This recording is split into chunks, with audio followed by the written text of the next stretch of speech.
Hello, family and friends. Bill Bennett here. And here's a thought that I'd just like to unpack for a minute or two. Pain does not define us. Pain does not define our relationships. And pain does not define our present and the world around us. There is pain, but we should never let that pain say more or be more than what it really is. I went for a run 2 weeks ago. My foot, as I was running, my foot caught a rock sticking up from the pavement and I fell hard. I couldn't catch myself. My full weight slammed into the concrete. Boy, it hurt. My shoulder, my ribs. I went and got an x-ray, no breaks, no separations, a lot of soft tissue damage. So I'm in quite a bit of pain and discomfort, but I realized there's more that's not in pain.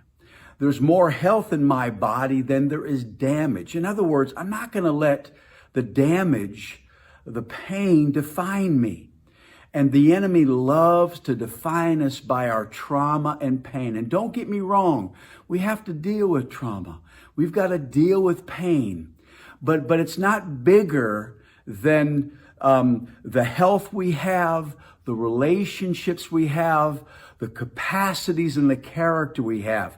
And I love what Paul said. This is the Passion Translation in 2 Corinthians chapter 4. He says, though we experience every kind of pressure, we are not crushed.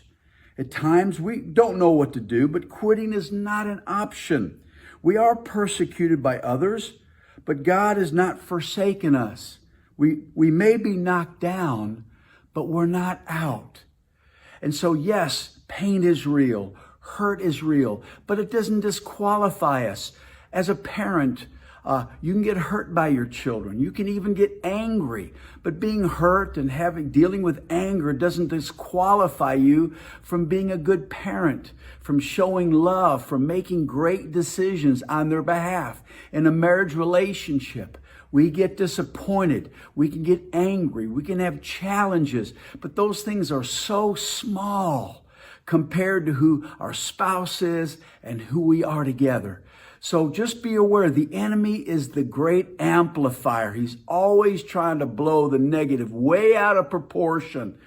Pain is real, but it's a whole lot smaller than the wholeness we have, the health we have, and a loving Father who's always there on our behalf. So be encouraged. Don't deal with pain. Don't be defined by it, because you're bigger and He's better. And that's a good word right there. That's just for me. God bless you. Till next time.